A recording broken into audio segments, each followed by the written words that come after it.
गडचिरोली जिल्ह्यामध्ये सिरोंचा तालुक्यात धान खरेदीची मुदत वाढवण्याच्या मागणीसाठी शेतकऱ्यांनी रास्ता रोको आंदोलन छेडलेलं आहे। शेतकऱ्यांनी सिरोंचा आसरली राष्ट्रीय महामार्ग हा रोखला आणि दोन्ही बाजूंना वाहनांच्या लांबच लांब रांगा लागलेल्या आहेत। उन्हाळी धान खरेदीला मुदतवाढ न मिळाल्यामुळे शेतकऱ्यांचं धान अजून सुद्धा बांधावरती आणि खरेदी केंद्रांवरती पडून असल्यामुळे संताप व्यक्त केला जातोय।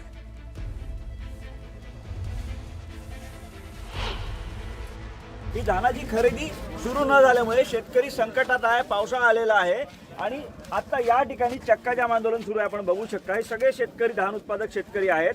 धानाचे हे पोते जे आहेत या आता जे धानाचं उत्पादन झालं होतं तेच धान आहे आणि या धानाच्या खरेदीसाठी शेतकरी या ठिकाणी आंदोलन करत आहेत आणि मुदतवाढ जी आहे ती जोपर्यंत येत नाही आदिवासी सहकारी संस्था धानाची खरेदी करू शकणार नाही।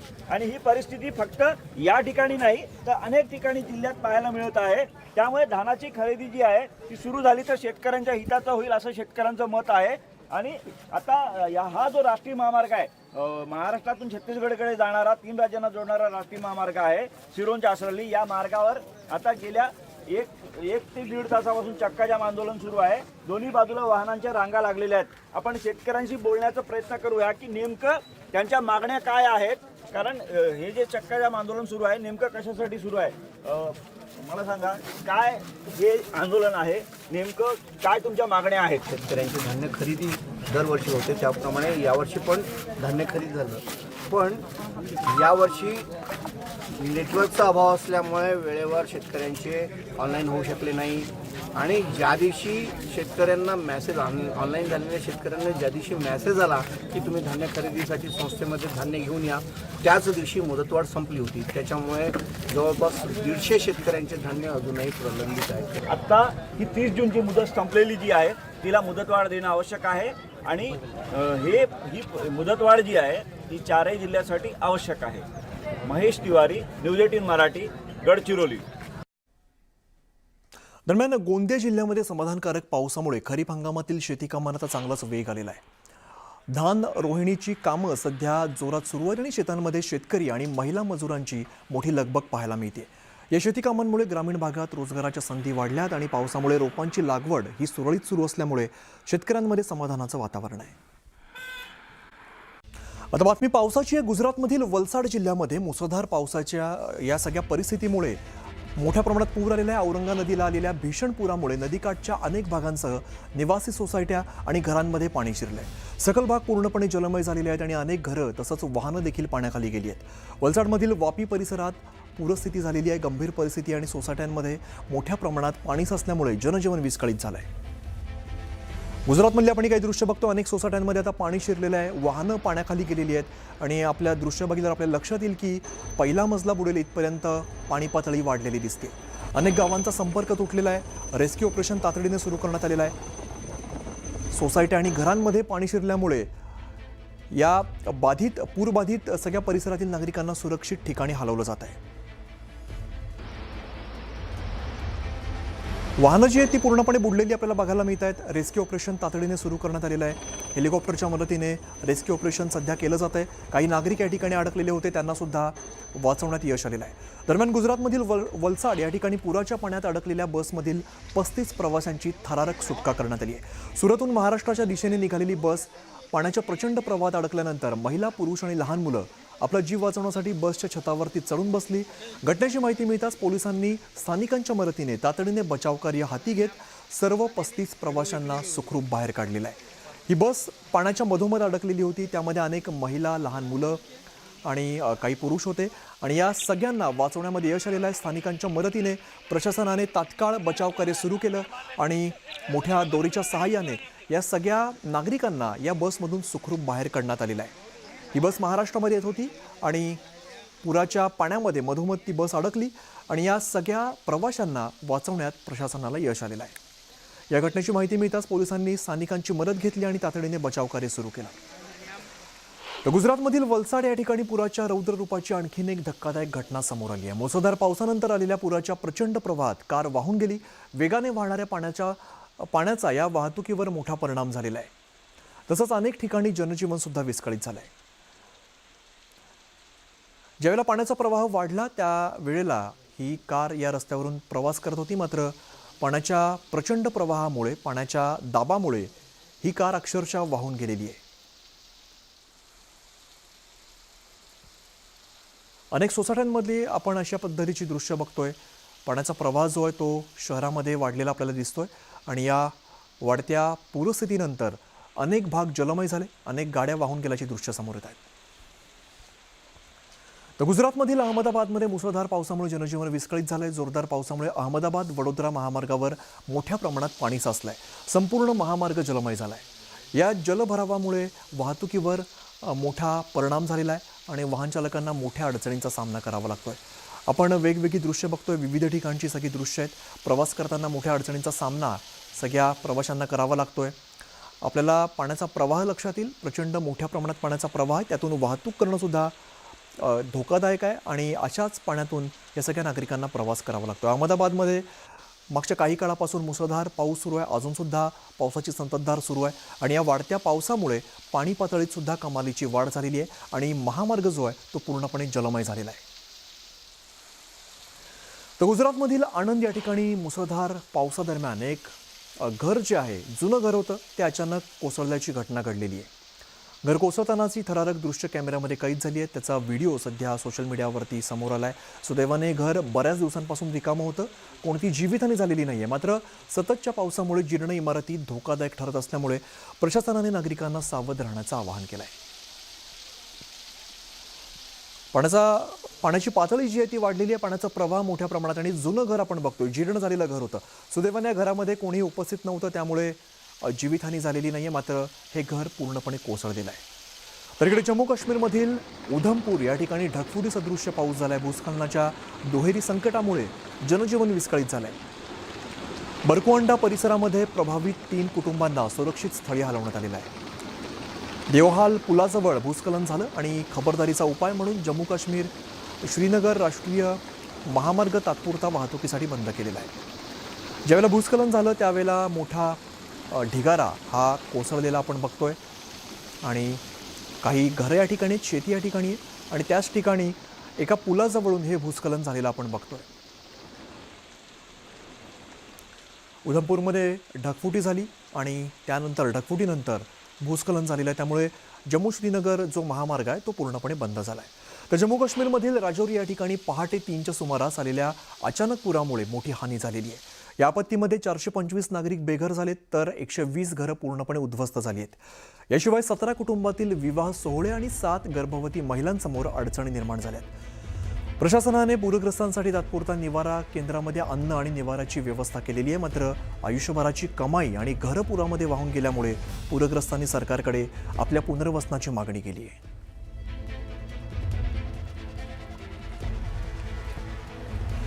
तर सिंधुदुर्गाच्या दोडामार्ग तालुक्यातील तिलारी धरणामध्ये मुसळधार पावसामुळे पाणीसाठा हा वाढलेला आहे आणि धरणाची पाणी पातळी जी आहे 106.64 मीटर इतकी नोंदवली गेलेली आहे. धरण 77.50% भरलं आहे. त्यामुळे धरणाच्या सांडव्यावरून कालव्याच्या माध्यमातून तिलारी नदीमध्ये पाण्याचा विसर्ग सुरू करण्यात आला आहे. प्रशासनाने नदीकाठच्या गावातील नागरिकांना सतर्क राहण्याचं आणि आवश्यक ती खबरदारी घेण्याचं आवाहन केलं आहे.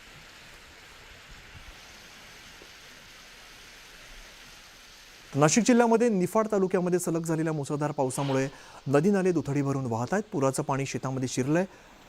कारसूळ आणि दावचवाडी या परिसरामध्ये 68 शेतकऱ्यांच्या सुमारे 62 हेक्टर क्षेत्रावर द्राक्षबाग आणि अन्य पिकांचं मोठं नुकसान झालं. यामुळे शेतकरी आता आर्थिक संकटात सापडलेत. पंचनाम्याची मागणी केली जाते, मदतीची मागणी केली जाते. नाशिक जिल्ह्यातील धरणांच्या पाणलोट क्षेत्रामध्ये मुसळधार पाऊस सुरू आहे. गोदावरी नदीत मोठ्या प्रमाणात पाण्याचा विसर्ग सुरू आहे. सध्या गोदावरीत सुमारे 85,000 क्युसेक्स वेगाने पाणी वाहत आहे आणि कोपरगावातील लहान पुलाजवळ पाणी पोहोचलेलं आहे. सुरक्षेच्या कारणास्तव प्रशासनाने हा पूल वाहतुकीसाठी तात्पुरता बंद केला आहे. अहिल्यानगरमधली सगळी दृश्य, गोदावरी नदीला पूर आल्यानंतरची आपण ही सगळी दृश्य बघतोय. तर इकडे पालघर जिल्ह्यात काल झालेल्या मुसळधार पावसामुळे आणि वादळी वाऱ्यामुळे मोठं नुकसान झालेलं आहे. डहाणू बोर्डी दमन हा किनारी मार्ग जो आहे तो चिखला परिसरसुद्धा पाण्याखाली गेलेला आहे आणि पाण्याच्या जोरदार प्रवाहामुळे रस्त्याचा काही भाग वाहून गेला आणि यामुळे हा मार्ग तात्पुरता वाहतुकीसाठी बंद करण्यात आला आहे. दरम्यान रस्त्यावरती अडकलेल्या नागरिकांची मानवी साखळी तयार करत सुरक्षित सुटका करण्यात आली. पालघर जिल्ह्यामध्ये मुसळधार पावसामुळे अनेक भागामध्ये पूरस्थिती निर्माण झाली आहे. डहाणू आणि बोईसर परिसरातील अनेक घरांमध्ये पुराचं पाणी शिरलं. अन्नधान्य, घरगुती साहित्य आणि जीवनावश्यक वस्तूंचं मोठं नुकसान झालंय. डहाणू तालुक्यातील साये या ठिकाणी कॉलनी पाड्यामध्ये सूर्या नदीच्या पुरामुळे नागरिकांना रात्रभर घराबाहेर काढावी लागलेली आहे. पूरग्रस्त कुटुंबासमोर आता उदरनिर्वाहाचा गंभीर प्रश्न निर्माण झालाय. पालघर जिल्ह्यात गेल्या 3 दिवसांपासून सुरू असलेल्या वादळी पावसामुळे जनजीवन विस्कळीत झालंय. वीज वाहिन्या कोसळल्यामुळे पालघर, डहाणू, तलासरी, विक्रमगड, जव्हार आणि मोखाडा या तालुक्यात शेकडो गावांचा वीज पुरवठा खंडित झालाय. 48 तासांपासून अधिक काळ हा वीज पुरवठा खंडित झालेला आहे. या पावसाळ्यापूर्वी देखभाल दुरुस्तीची कामं न केल्याचा आरोप करत नागरिकांनी महावितरण विरोधात संताप व्यक्त केलाय.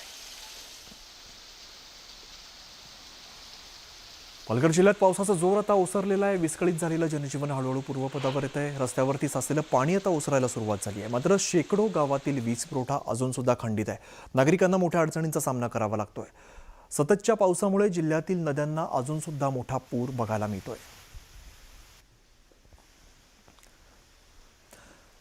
शहापूर तालुक्यामध्ये रात्रभर मुसळधार पाऊस सुरू आहे. अनेक भागामध्ये पूरस्थिती निर्माण झाली आहे. तानसा आणि मोडकसागर धरणं आता ओव्हरफ्लो झालेली आहेत. भातसा धरण 80% भरलं आहे. त्यामुळे मुंबईच्या पाणी पुरवठ्याची चिंता दूर झालेली आहे. मात्र सततच्या पावसामुळे अनेक पूल पाण्याखाली गेलेत आणि काही गावांचा संपर्क तुटला आहे. प्रशासनाने नागरिकांना सतर्क राहण्याचं आवाहन केलं आहे. शहापूर तालुक्यात गेल्या 8 दिवसांपासून सुरू असलेल्या मुसळधार पावसामुळे जनजीवन विस्कळीत झालेलं आहे. त्यावरती परिणाम झाला आहे. तालुक्यातील बहुतांश नद्या नाले तुडुंब भरून वाहत आहेत. मुंबईला पाणीपुरवठा करणाऱ्या प्रमुख धरणांपैकी सर्वात मोठं म्हणजे भातसा धरण आता 80% भरलेलं आहे. धरणाच्या पाणलोट क्षेत्रामध्ये सुरू असलेल्या मुसळधार पावसामुळे भातसा नदीला मोठा पूर आला. नदीचं रौद्ररूप पाहायला मिळत आहे. गेल्या 8 दिवसांपासून शहापूर तालुक्यात मुसळधार पावसाने थैमान घातलेलं आहे आणि आपण समोरची परिस्थिती पाहत आहात की ही जी भास्ता नदी आहे, या भास्ता नदीला मोठ्या प्रमाणात पूर आलेला आहे. शहापूर तालुक्यात 8 दिवसापासून पडत असलेल्या पावसाने नदी नाले तुडुंब भरून वाहत असून अनेक ठिकाणी जी पुलं आहेत ती पाण्याखाली गेलेत. हा समोरचा रस्ता पाहतात, याच्या पुढे असलेलं जे घोरपरी नदी आहे, या नदीला सुद्धा मोठ्या प्रमाणात पूर आले असून त्या पुलावरून साधारण 2 फुटापर्यंत पाणी वाहत आहे. मात्र असंही असताना वाहन चालक आपला जीव धोक्यात टाकून या पुलावरनं प्रवास करत आहेत. जे शहापूर तालुक्यात 8 दिवसापासून जो पाऊस बरसत आहे, या पावसाने 2 दिवसापूर्वी तानसा धरण वसंडून वाहू लागले. त्यानंतर काल मोडकसागर या धरणाचे सुद्धा 4 दरवाजे ओपन झाले आणि तेथून नदी प्रवाहात पाण्याचा विसर्ग केला जात आहे. मात्र सतत पडत असलेल्या पावसाने जो सर्वात पाणी पातळी असलेला जो भास्ता धरण आहे, या धरणाच्या पाणी पातळीत सुद्धा कमालीची वाढ झाली असून भास्ता धरण हे 80% भरलेलं आहे. आणि जर असाच पाऊस पडत राहिला तर मात्र भास्ता धरणसुद्धा 4-5 दिवसात ओव्हरफ्लो होण्याची शक्यता वर्तवली जाते. समोरची भास्ता नदी पाहतात की हे जे पूल आहे, या पुलावरून अगदी 34 मीटरपर्यंत पाणी गेलेलं. पुलाचा पुढचा भाग बघा तर पुलाला पाणीसुद्धा लागलेले आहे. जर पाऊस संततधार असंच पडत राहिला तर या पुलावरून सुद्धा पाणी जाण्याची शक्यता वर्तवली जाते. मात्र येथील जे नागरिक आहेत, जे भास्ता नदीकाठी जे वसले जे गावं आहेत, त्या गावांना प्रशासनाकडून सतर्कतेचा इशारा देण्यात आलेला आहे. न्यूज 18 मराठी, सुनील घरत, शहापूर. तर नाशिक शहराला मुसळधार पावसानं अक्षरशः झोडपून काढलेलं आणि गंगापूर धरणाच्या पाणलोट क्षेत्रामध्ये जोरदार पाऊस झालाय. त्यामुळे धरणातून मोठ्या प्रमाणात पाण्याचा विसर्ग सुरू आहे. त्यामुळे गोदावरी नदीने रौद्ररूप धारण केलंय आणि नदीकाठच्या भागात प्रशासन सतर्क झालेलं आहे. नागरिकांना आवश्यक ती खबरदारी घेण्याचं आवाहन केलं जात आहे. नाशिकमध्ये मुसळधार पावसामुळे गोदावरी नदीने धोक्याची पातळी ओलांडली आहे. रामकुंड परिसरातील बाजारपेठ आणि रहिवासी भागात पुराचं पाणी शिरलंय. गंगापूर धरण 97% भरल्यामुळे पाण्याचा विसर्ग टप्प्याटप्प्याने वाढवण्याचा निर्णय प्रशासनानं घेतलाय. जिल्हाधिकारी आयुष प्रसाद, महापौर हिमगौरी आडके आणि आपत्ती व्यवस्थापन विभाग परिस्थितीचा आढावा घेत आहेत. नागरिकांनी सतर्क राहावं असं आवाहन केलं जात आहे.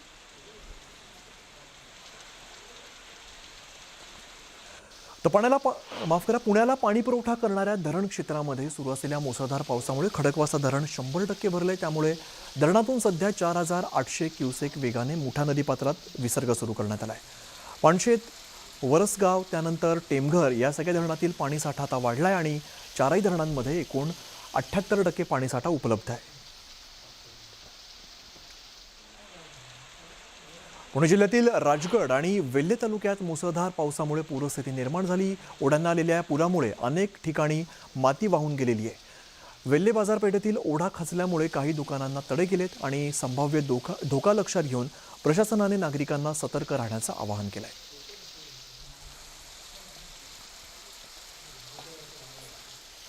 मुसळधार पावसामुळे पवना धरण 95% भरलेलं आहे. तसंच सततच्या पावसामुळे आज सकाळी पवना नदीमध्ये जलविद्युत केंद्रामार्फत 800 क्युसेक पाण्याचा विसर्ग करण्यात आलेला आहे. पावसाचा जोर कायम राहिल्यास हा विसर्ग टप्प्याटप्प्याने 5000 क्युसेकपर्यंत वाढवला जाऊ शकतो अशी माहिती प्रशासनाने दिली आहे. त्यामुळे नदीकाठच्या नागरिकांना आणि शेतकऱ्यांना सतर्कतेचं आवाहन केलं आहे.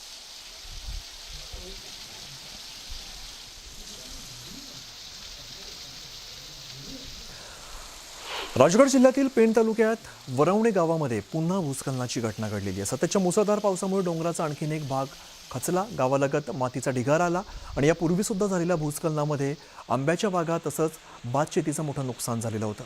आता नव्या भूस्खलनामुळे ग्रामस्थांमध्ये भीतीचं वातावरण निर्माण झालं आहे.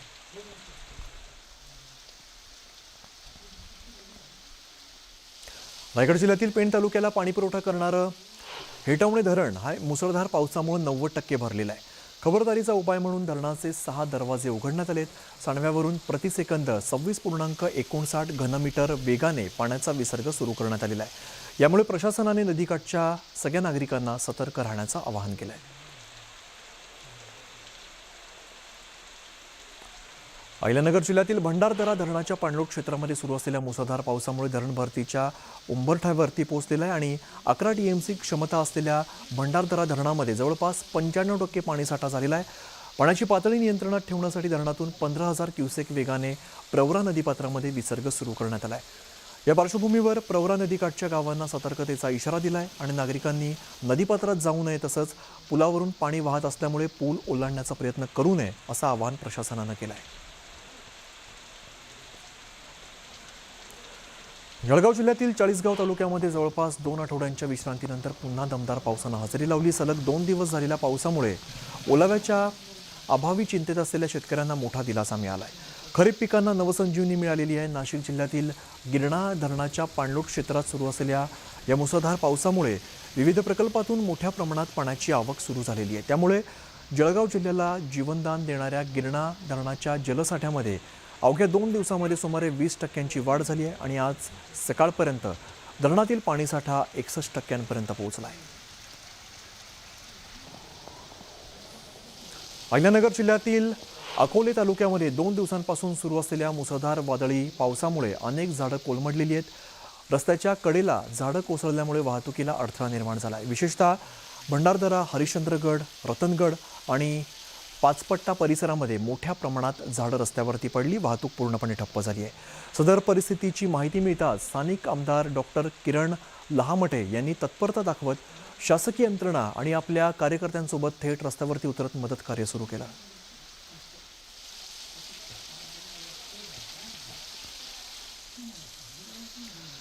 पटण तालुक्यात पावसाचा जोर कायम आहे. मुसळधार पाऊस आणि सोसाट्याच्या वाऱ्यामुळे अनेक ठिकाणी नुकसान झालेलं आहे. ढेबेवाडी पाटण मार्गावर दिवशी घाटामध्ये दुसऱ्यांदा दरड कोसळलेली होती. प्रशासनाने ती हटवली आणि तसंच आंबेघर, मरळी, कारळे या ठिकाणी राहत्या घराची भिंत कोसळून नुकसान झालेलं आहे. बनपेटवाडी या ठिकाणी जिल्हा परिषद शाळेवरती जांभळाचं झाड कोसळलं. झाड शाळेच्या पत्र्यावरती पडल्यामुळे इमारतीचं मोठं नुकसान झालं आहे. शाळेला पावसाळी सुट्टी असल्यामुळे विद्यार्थी आणि शिक्षक शाळेमध्ये उपस्थित नव्हते, त्यामुळे मोठा अनर्थ टळला. दरम्यान पावसाचा जोर कायम असल्यामुळे प्रशासनाकडून नुकसानाची पाहणी आणि पंचनामे करण्याचं काम सुरू झालं आहे. नाशिक जिल्ह्यातील निफाड तालुक्याला मुसळधार पावसानं झोडपून काढलेला आहे. नदी नाले दुथडी भरून वाहत आहेत. सायखेडा या ठिकाणी पुलावरती पाणी आल्यामुळे पुलावरील वाहतूक पूर्णपणे बंद करण्यात आली आहे. त्यामुळे परिसरातील नागरिकांना मोठ्या अडचणींचा सामना करावा लागतोय. चांदोरी गाव आणि बाजारपेठेत पावसाचं पाणी शिरलंय. नागरिक आणि व्यापाऱ्यांची मोठी तारांबळ उडतीये. तसंच प्राथमिक आरोग्य केंद्राच्या आवारात पाणी शिरल्यामुळे आरोग्य यंत्रणेवर परिणाम झालेला आहे. परिस्थिती लक्षात घेता प्रशासन अलर्ट मोडवरती आहे. पूरस्थितीवरती सातत्याने लक्ष ठेवलं जात आहे.